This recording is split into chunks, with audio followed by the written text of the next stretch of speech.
오늘 말씀의 제목을 조금 이상하게 잡기도 한 것 같습니다. 해가 가기 전에 챙겨봅시다. 말씀을 준비하다 보니까 어느덧 우리 올해가 한 달 남았더라고요. 그래서 올해가 다 가기 전에 우리 자신 좀 챙겨봐야 될 것들이 무엇일까? 그리스도인으로서, 성도로서 우리가 좀 돌아봐야 될 것들이 무엇인지를 한번 생각해 보는 앞으로의 남은 올해의 금요 기도회를 한번 가지려고 합니다. 그 첫 번째 시간으로 점검이라고 하는 주제로 함께 말씀을 좀 나누려고 합니다. 한번 따라합시다. 점검. 성경은 자기 점검의 태도를 굉장히 강조합니다. 시편 139편 23절 24절 말씀에 다윗은 하나님께 이렇게 기도합니다. 하나님이여, 나를 살피사 내 마음을 아시며 나를 시험하사 내 뜻을 아옵소서. 내게 무슨 악한 행위가 있나 보시고 나를 영원한 길로 인도하소서. 아멘. 하나님이여, 나를 살피사라고 하는 말을 조금 더 그 원어의 의미를 살려서 번역하면 이런 말입니다. 하나님, 나를 샅샅이 살펴봐 주십시오. 여러분, 누가 나를 샅샅이 다 뚜껑을 열어갖고 싹 벗겨갖고 나를 살펴보면 여러분 어떤 마음이겠습니까? 부끄럽고 창피하고 숨기고 싶고 다 그런 마음일 텐데, 다윗은 하나님께 자신을 완전히 열어 하나님, 날 좀 샅샅이 살펴봐 주십시오. 나를 철저히 시험해 봐 주십시오. 그렇게 기도합니다. 왜 그런가 봤더니 24절의 말씀처럼 내게 무슨 악한 행위가 있나 보시고, 이 말은 하나님, 내가 혹시나 지금 고통받을 길로 가고 있지는 않은지 나를 좀 살펴봐 주십시오. 그런 뜻입니다. 그래서 나를 영원한 길로 인도하옵소서. 하나님, 영원한 길, 영생이 있는 길, 하나님 기뻐하시는 길, 하나님 복된 길로 갈 수 있도록 하나님, 나를 샅샅이 살펴봐 주십시오. 그렇게 다윗은 자신을 숨기고 감추려 드는 것이 아니라 하나님이 철저히 자기를 점검해 주시기를 구했습니다. 예레미야애가 3장 40절에서도 선지자는 이렇게 외칩니다. 우리 한번 같이 읽어볼까요? 시작.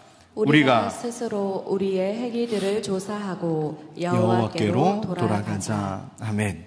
여호와께로 돌아가자. 회복을 외치는데 그 일을 위해서 반드시 거쳐야 할 과정이 무엇이냐면 우리의 행위를 조사하는 것. 여기서 행위란 지나온 내 삶의 길을 살펴보자는 뜻입니다. 지난 우리 한 해 동안 어떻게 살아왔는지, 지난 11개월 동안 우리의 삶의 모습이 어떠했는지를 잘 돌아봐야 그것을 통해 우리는 여호와께로 돌아갈 수 있다라고 이야기하고 있습니다. 이처럼 성경은 자기 성찰이 없는 신앙은 언제든 흔들릴 수 있음을 경고합니다. 따라서 이제 해가 바뀔 날을 한 달 남짓 남겨두고 있는 이 시점에 우리를 점검해 보는 것은 매우 중요한 또 필요한 일이라 생각합니다. 우리가 성장하기를 원하고 우리가 성숙하기를 원하는데, 성장과 성숙은 나 자신을 돌아보며 정직하게 살펴보는 자기 성찰 없이는 불가능합니다. 그런데 자기 성찰이라고 하는 것, 자기를 돌아본다는 것은 어떤 올바른 기준을 두고 나를 돌아봐야 되는 것이죠. 우리가 거울을 볼 때도 깨진 거울이나 휘어진 거울을 보고 나를 보지 않습니다. 왜냐하면 그 모습은 왜곡된 나를 보여주기 때문입니다. 그래서 반듯한 거울, 깨끗한 거울, 온전한 거울 앞에 우리 자신을 비춰보죠. 저도 방금 내려오기 전에 거울 보고 내려왔는데 괜찮은지 모르겠습니다. 그렇다면 우리의 인생의 거울이 뭘까? 우리는 어디에 나를 비춰봐야 될까? 세상의 어떤 것 기준도 아니고 인터넷이나 온라인에 떠돌아다니는 다른 사람들의 이야기도 아니고 결국 변하지 않는 진리, 주님의 말씀, 그리고 그 말씀 자체이신 예수 그리스도 앞에 우리 자신을 돌아봐야 됩니다. 또 주님께서 기름 부어 세우셔서 말씀을 기록하게 하신 그 성경의 말씀, 그 한 구절 한 구절 앞에 내가 어떠한 삶을 살아왔는지를 샅샅이 살펴봄이 필요합니다. 그렇다면 올해가 가기 전에 우리는 뭘 점검해 봐야 할까? 바로 오늘 본문 속에서 그것을 향한 주님의 말씀, 우리를 향한 주님의 음성을 좀 듣고자 합니다.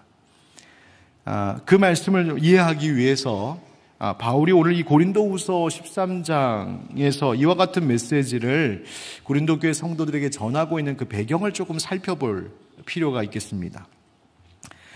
바울이 고린도 교회를 세 번째 방문하려고 했습니다. 오늘 본문 함께 읽지 않았지만 고린도후서 13장 1절에 보면 내가 이제 세 번째 너희들을 방문하려고 내가 작정했다, 그런 이야기를 합니다. 그런데 고린도 교회에는 어떤 사람들이 있었냐면 바울을 반대하는 사람들이 있었습니다. 바울의 사도성, 그러니까 사도로서의 권위를 의심하기도 하고 바울의 육체적인 연약함을 공격하기도 했습니다. 고린도 교회는 외적으로는 참 은사가 많은 교회였고 또 성도들이었지만 내적으로는 매우 혼란스러운 일들이 굉장히 많았던 교회입니다. 그래서 고린도전서 1장에 여러분 잘 아시는 것처럼 고린도 교회가 분열했던 것을 아시죠? 여러 파로 나뉘었던 내부의 분열이 있었습니다. 또 고린도전서 5장을 보면 그 교회 안에도 음란의 일들이 있었던 것을 봅니다. 또 8장에 가서 보면 우상에게 바친 제물에 대하여서 어떻게 이해해야 되는지에 대한 그런 신앙적인 어떤 해석과 적용에 혼란이 있기도 했고, 은사가 많이 나타났지만 은사를 사용하는 것에 있어서 오해와 무질서함 때문에 갈등이 있기도 했습니다. 뿐만 아니라 방금 말씀드린 것처럼 이 사도 바울에 대하여서 그 약함을 조롱하면서 거짓 사도들은 바울 안에 그리스도가 없다라고 말하면서 그를 공격하기도 했습니다. 그래서 고린도후서 13장 오늘 본문 2절에 보면 이런 말씀이 나옵니다. 2절에 내가 이미 말하였거니와 지금 떠나 있으나 두 번째 대면하였을 때와 같이 전에 죄 지은 자들과 그 남은 모든 사람에게 미리 말하노니, 즉 내가 이제 두 번째 갔다가 그때처럼 죄 지은 자들 남은 사람들이 있다면 내가 지금 세 번째 방문하기 전에 미리 말한다, 경고한다. 뭐라고? 내가 다시 가면 용서하지 아니하리라. 우와, 사도 바울이 얼마나 단호하게 마음을 먹었는지, 내가 이제 세 번째 갈 건데 너희들 변화가 없으면 내가 가서 용서하지 않겠다, 이렇게 경고하고 있습니다. 이유가 있습니다. 바울이 두 번째 고린도 교회를 방문했을 때를 회고하고 있는데 소위 그때의 방문을 매우 고통스러운 방문이었다라고 이야기합니다. 고린도 교회 상황을 보면서 굉장히 가슴 아파했었어요. 왜 그랬냐 하면 방금 읽은 2절에 나오는 표현과 같이 전에 죄 지은 자들이 있었기 때문인데요. 누구를 말하는가? 어떤 상황이었길래 그랬을까? 고린도후서 12장 20절, 21절의 말씀에 이렇게 되어 있습니다. 내가 갈 때에 너희를 내가 원하는 것과 같이 보지 못하고, 즉 내가 원하는 모습, 내가 기대했던 모습에 미치지 못한 그 상태로 있을까 봐, 또 내가 너희가 원하지 않는 것과 같이 볼까 봐, 나도 너희에게 그렇게 받아들여지지 않을까 봐 두려워하며, 또 다툼과 시기와 분냄과 당짓는 것과 비방과 수군거림과 거만함과 혼란이 있을까 두려워하고, 즉 그 교회에 이와 같은 일들이 있었다는 이야기입니다. 또 내가 다시 갈 때에 내 하나님이 나를 너희 앞에서 낮추실까 두려워하고 또 내가 전에 죄를 지은 여러 사람의 그 행한 바 더러움과 음란함과 호색함을 회개하지 아니함 때문에 슬퍼할까 두려워하노라. 이게 지금 고린도후서 12장이잖아요. 우리 본문 13장 바로 앞장입니다. 그러니까 지금 세 번째 방문을 계획하고 있는 바울의 입장에서 너희가 두 번째 내가 갔을 때 보았던 그 모습들, 그 부정함과 음란함과 방탕한 생활, 회개하지 않은 것을 내가 갔을 때 또 보게 되면 내 마음이 슬피 울게 될까 싶어서 염려하고 있다. 지금 그런 이야기를 하고 있는 겁니다. 그 남은 사람들이라고 하는 표현도 나왔죠. 아까 2절 말씀에. 즉 거짓 선지자들의 가르침을 쫓아서 따라간 사람들, 진리의 가르침에서 벗어난 사람들, 그들까지 포함하여서 그 죄 가운데 있는 형편을 내가 또 볼까 봐 내가 너무 마음이 두렵고 염려된다. 그러니 내가 가기 전에 미리 지금 편지를 보낸다. 내가 세 번째 가기 전에 회개해라. 그 이야기를 하고 있는 겁니다. 그러면서 바울이 내가 다시 갔을 때 또 그런 모습 보면 용서하지 않겠다 합니다. 여러분, 바울은 왜 그들에게 자비를 베풀지 않았을까요? 오늘 본문 앞에 3절과 4절에 이런 말씀이 나옵니다. 우리 한번 이 말씀 같이 읽어보시죠. 3절 4절 시작. 이는 그리스도께서 내 안에서 말씀하시는 증거를 너희가 구함이니 이는 너희에게 대하여 약하지 않고 도리어 너희 안에서 강하시니라. 그리스도께서 약하심으로 십자가에 못 박히셨으나 하나님의 능력으로 살아계시니 우리도 그 안에서 약하나 너희에게 대하여 하나님의 능력으로 그와 함께 살리라. 아멘. 고린도 성도들이 사도 바울에게 요구하는 것이 있었어요. 그리스도께서 내 안에 말씀하시는 증거를 너희가 구함이니. 그러니까 정말 그리스도께서 과연 당신 바울 안에서 말씀하고 계신 게 맞습니까? 당신 안에 정말 예수가 계십니까? 그 증거를 보이라고 지금 고린도 성도들이 요구하고 있는 겁니다.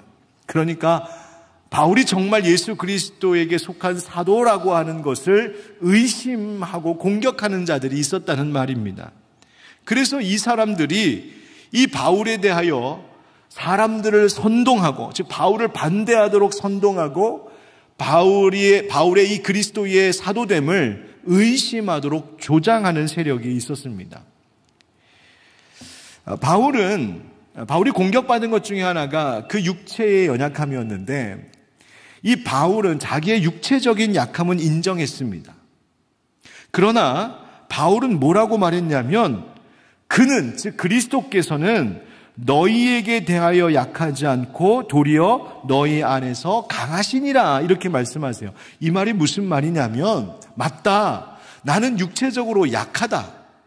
내가 육체적으로 약하지만 그렇다고 해서 내 안에 계신 그리스도께서 약하신 것은 아니다라고 말하고 있는 겁니다.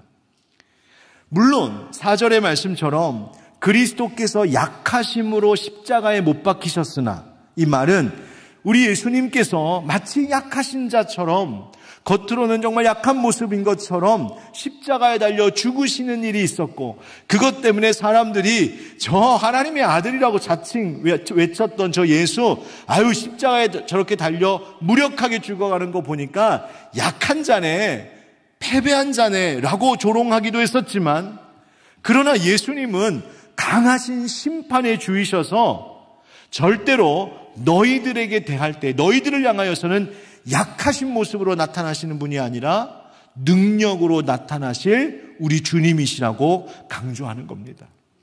그러니까 너희가 볼 때 나는 약하지만 내 안에 계신 분이 너희들에게 절대로 약한 분이 아니시다.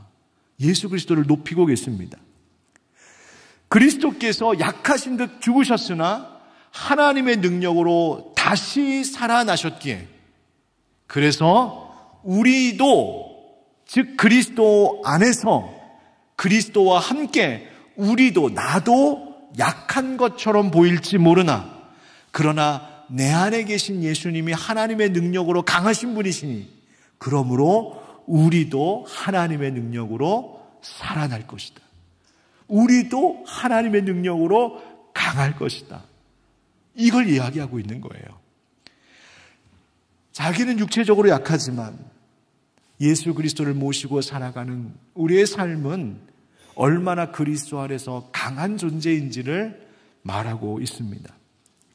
왜 이렇게까지 말했냐 하면 이 바울의 대적자들이 바울의 육체의 약함을 빌미 삼아서 바울 안에 있다 하는 그리스도께서도 약하신가 보다.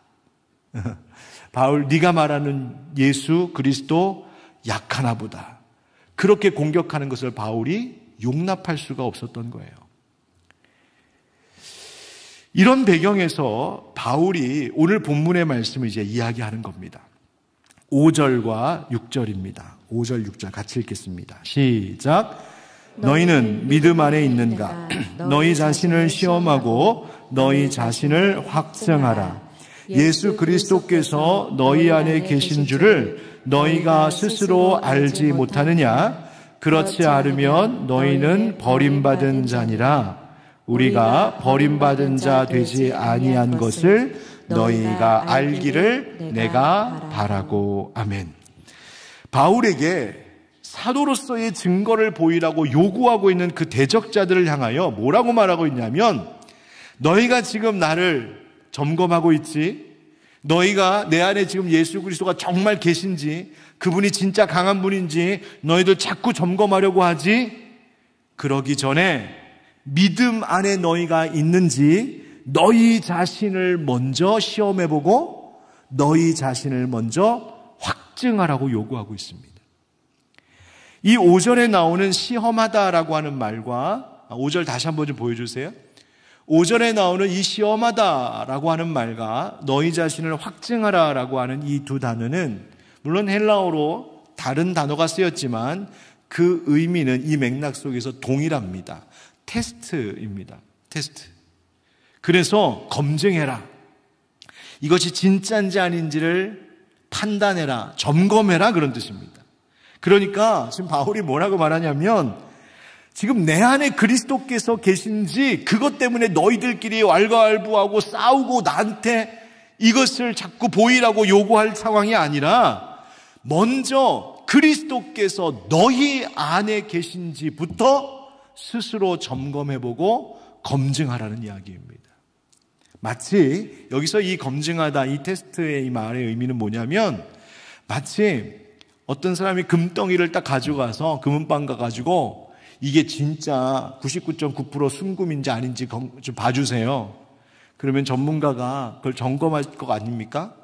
그래서 순금 99.9%면 이거 순금입니다. 그래서 그 가치를 높여줄 것이고, 만약에 보니까 이거 금색 라카로 칠한 겁니다. 그러면 버리지 않겠습니까? 바로 그거 하라는 겁니다. 그래서 바울과 그와 함께하는 자들이 버림받을 자가 아니라 하나님께서 취하실 자들임을 너희가 좀 알기를 원한다. 그렇게 이야기하고 있는 겁니다. 그래서 바울이 지금 단호하게 말하는 거예요. 너희가 지금 나를 시험할 상황이 아니라 먼저 너희 자신을 시험하라고. 먼저 자기 자신부터 점검해보라고 이야기하는 겁니다.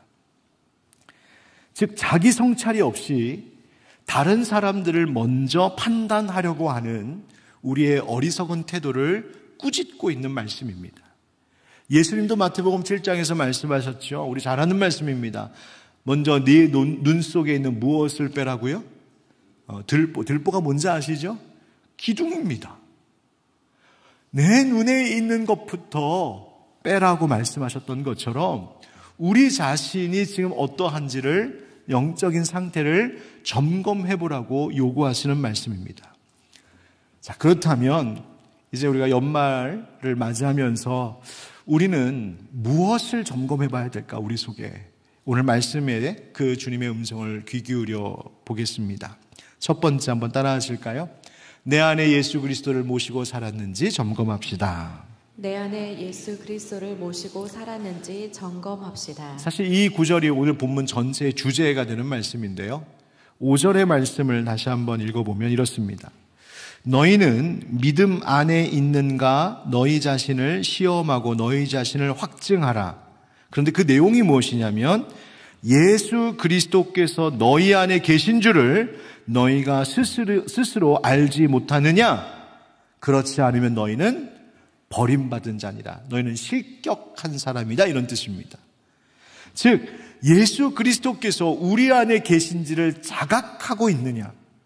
정말 내가 예수님과 함께하는 자인지, 정말 내 안에 예수 그리스도를 모시고 살고 있는지, 정말 내 안에 예수 그리스도께서 주인이시고 왕으로서 자리하고 계신지 너 한번 너 스스로를 정직하게 한번 들여다봐라. 샅샅이 한번 살펴봐라.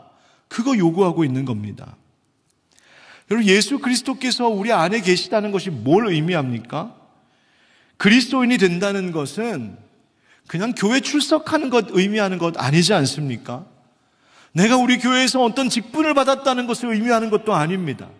내가 이런 교회의 문화나 어떤 기독교적인 이 크리스찬들의 문화에 나 되게 익숙해 있고 교회에서 부르는 찬양 많이 알고 교회에서 읽고 선포하는 성경 말씀, 설교 내용, 나 그 무슨 말인지 다 알아. 여러분, 그 얘기하는 것 아니지 않습니까? 내 안에 정말 예수 그리스도께서 계시다는 것을 그저 간단하게 한마디로 말하자면 정말 예수 그리스도와 내가 인격적으로 연합하고 있는지를 묻고 있는 겁니다. 여러분, 이 말은 예수 그리스도께서 내 안에 계신지를 점검하라라는 말은 우리 안에 계시겠다고 약속하신 예수님을 의심하라는 얘기가 아닙니다. 내가 정말 예수 그리스도를 모시고 살아가는 그리스도인이라고 한다면 정말 그분을 왕으로, 그분을 주인으로 나의 모든 생각과 마음과 나의 행동과 살아가는 모든 것들이 그리스도 안에 있는지를 살피라는 이야기입니다. 그래서 바울이 그의 서신서에서 늘 강조하고 있는 표현이 in Christ, 그리스도 안에라고 하는 말이잖아요. 예수 그리스도 안에 있느냐? 그래서 고린도후서 5장 17절에 뭐라고 합니까? 그리스도 안에 있으면 새로운 피조물이라. 갈라디아서 2장 20절에서 바울이 고백하기를 내 안에 나는 죽었고 내 안에 누가 사시는 것이다? 그리스도께서 사시는 것이라. 그 이야기하고 있는 거죠. 예수님도 말씀하셨어요. 우리 잘 아는 요한복음 15장의 말씀, 포도가지, 포도나무 비유의 이야기. 내 안에 거하라. 내 안에 거하라. 가지가 포도나무에 붙어 있지 않으면 열매 맺지 못한다 하신 그 말씀입니다. 즉 내가 그리스도께서 내 안에 계시는가, 내가 정말 예수 그리스도를 모시고 사는가, 이것에 대한 점검의 내용이 무엇이냐 하면 내가 정말 그리스도와 연결된, 그리스도와 연합한 하루하루의 삶을 살아가고 있는가입니다. 고린도 교회 성도들은 바울의 믿음을 점검하려고 들었지만 정작 자기 자신들의 믿음을 점검하지 않고 있었던 겁니다. 이것이 위험한 거예요. 예수님 마태복음 7장에서 말씀하시기를 주여 주여 하는 자들 가운데 사실은 주님 실제로 모르는 사람들 있다라고 하신 것, 여러분 우리도 마찬가지일 수 있다는 겁니다.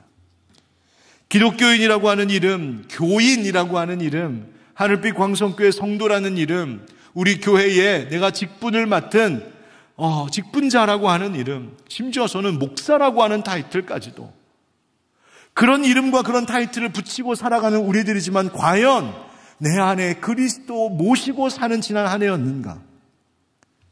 예수님을 정말 내 삶의 왕으로 모시면서 모든 일에 주님 앞에 묻고, 주님 내게 지금 뭐라고 말씀하시는 겁니까? 내가 당신의 말씀을 어떻게 적용하며 살기를 원하십니까? 날마다 물으며 한 걸음 한 걸음 그렇게 주님과 말 그대로 동행하는 삶을 살았는지 돌아보라 하십니다.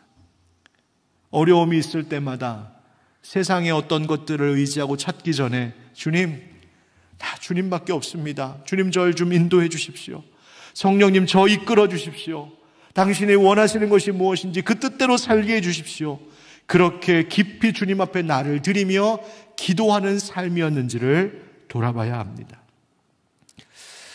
여러분 점검해 보면 어떨까요?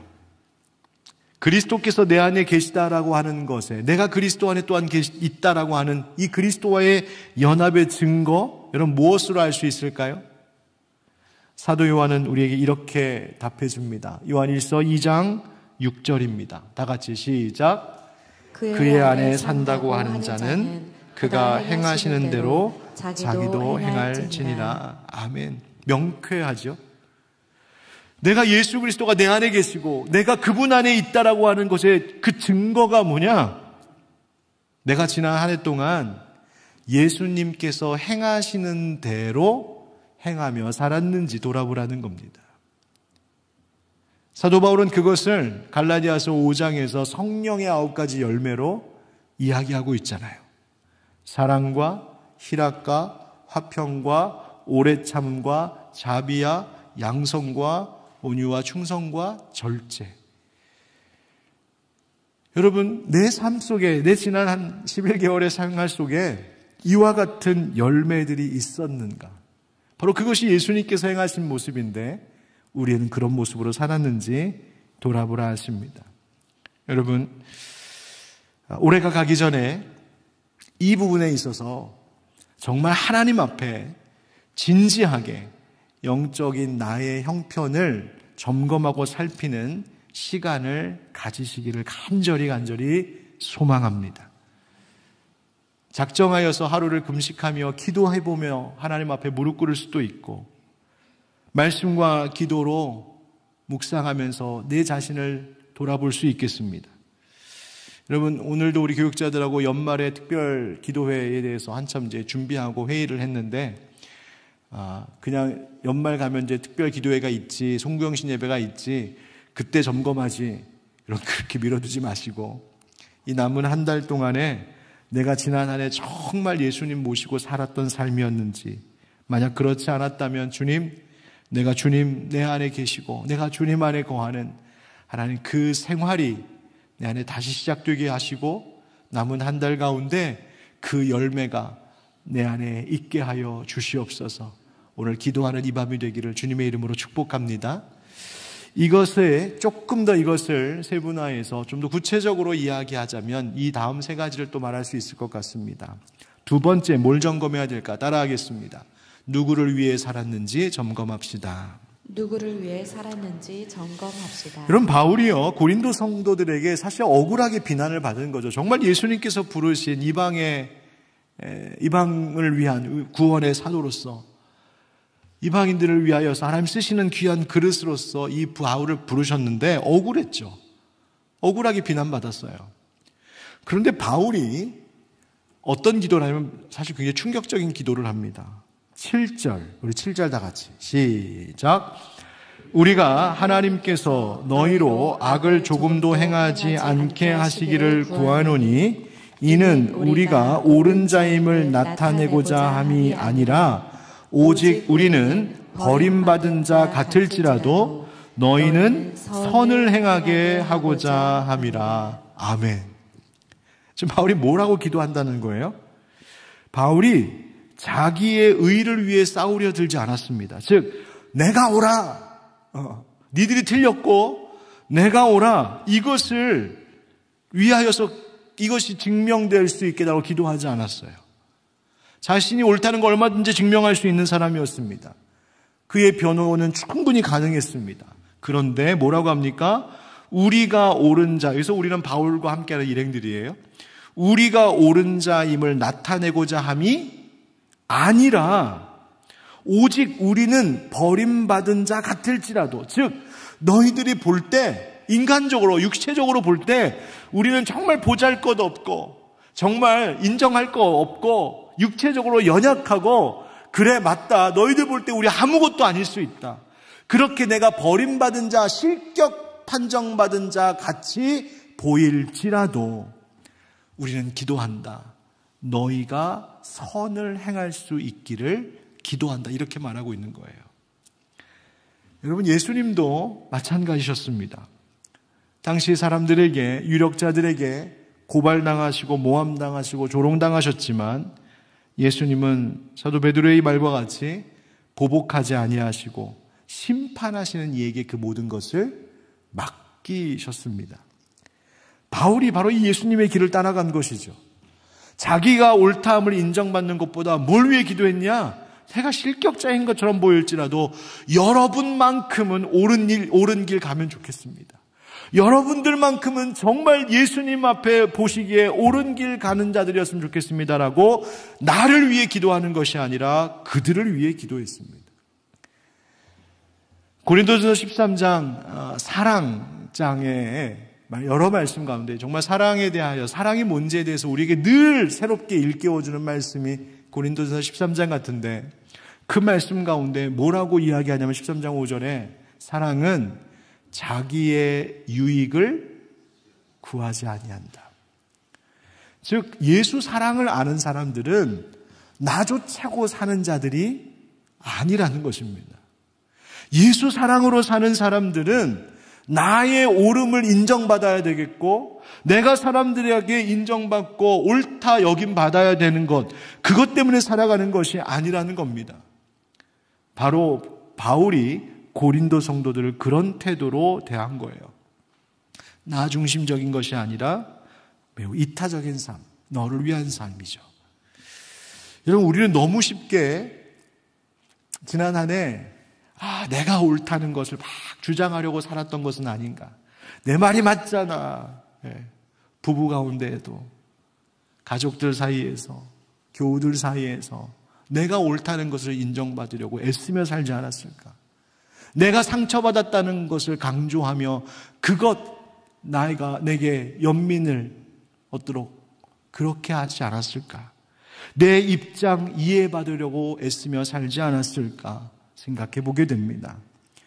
여러분들, 영적인 성숙이라고 하는 것은 나의 옳다함을, 내 의의를 들이미는 것이 아니라 나는 비록 버림받은 자 같이 여겨질지라도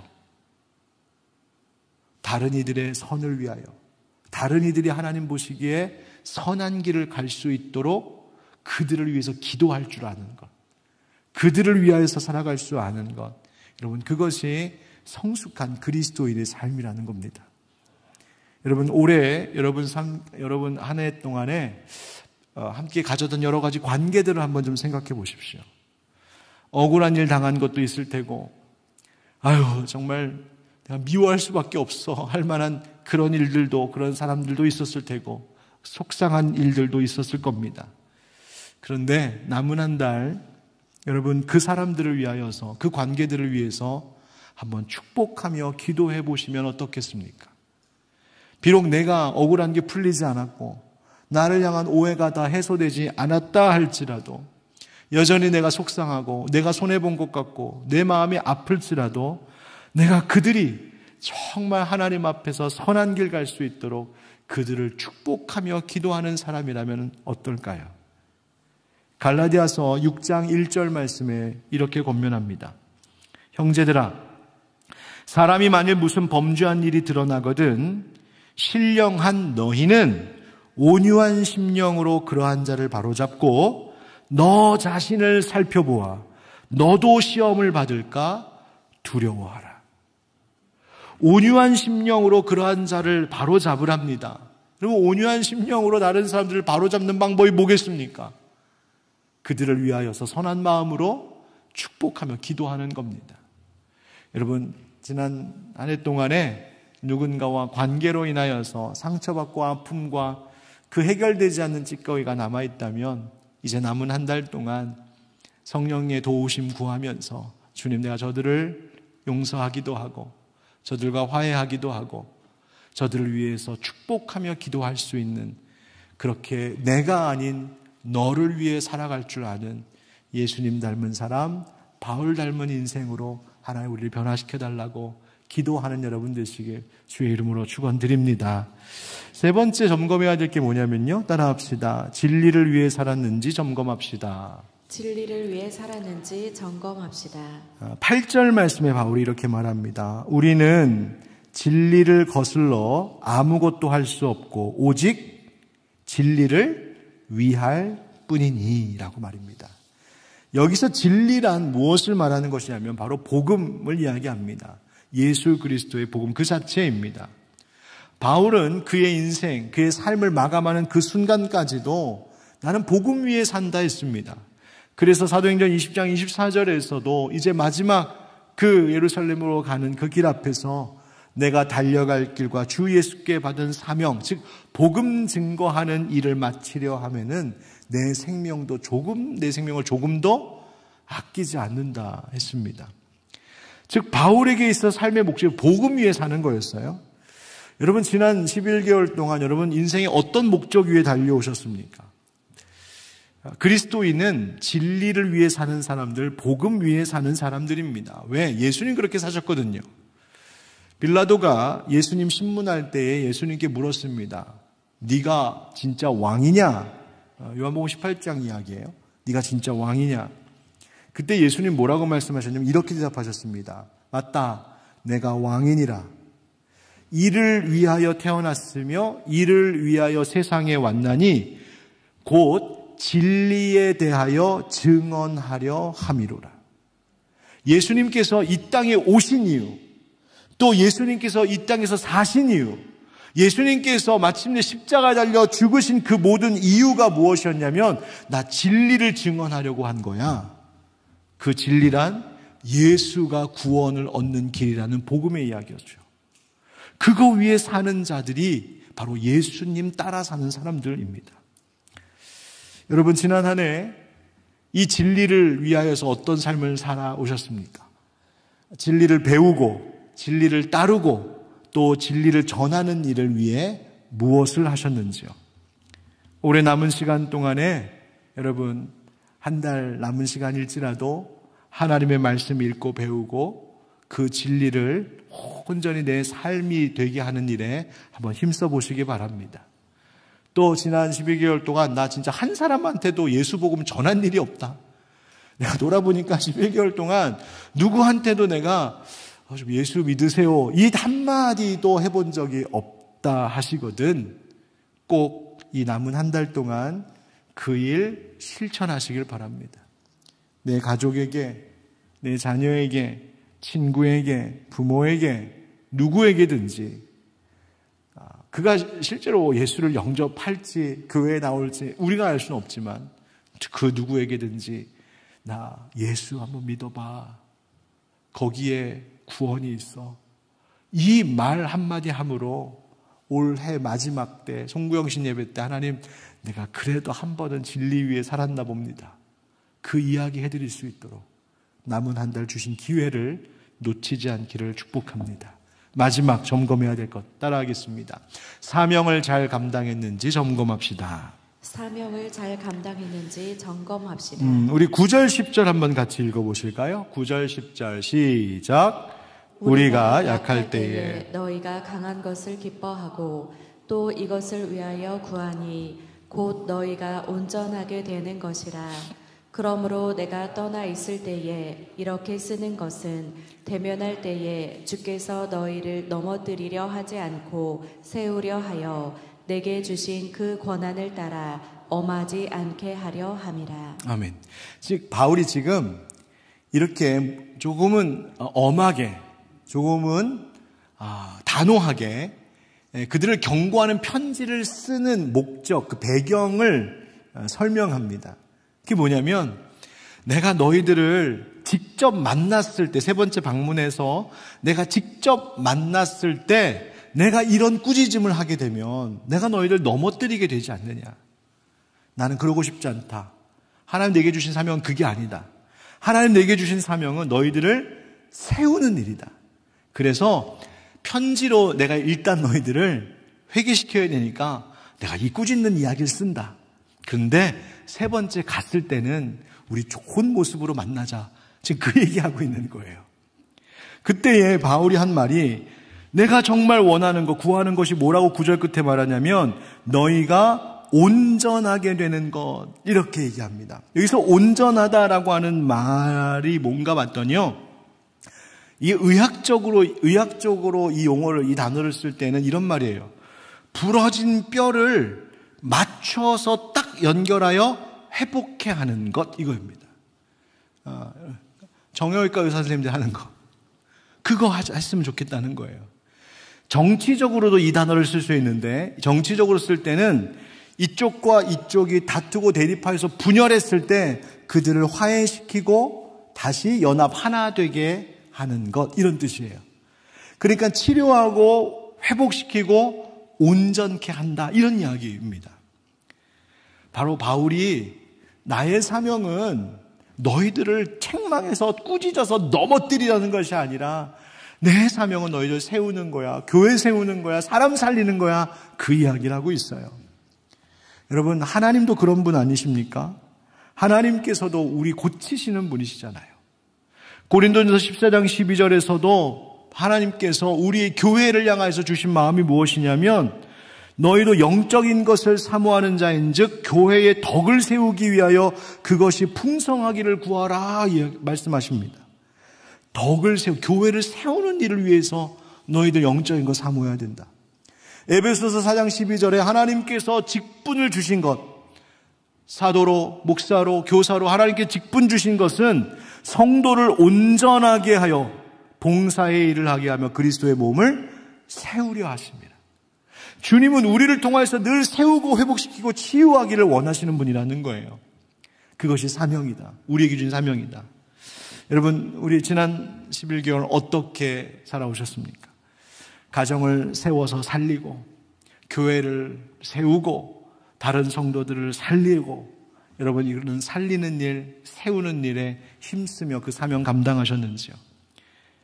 교회 안에서, 가정에서 뿐만 아니라 우리의 일터에서, 우리가 속한 모든 자리에서 혹시 우리는 살리고 세우는, 온전케 하는 사명을 감당하기보다 내 말로 누군가를 상처 주고 넘어뜨리고 실족하게 했던 것은 아니었는가?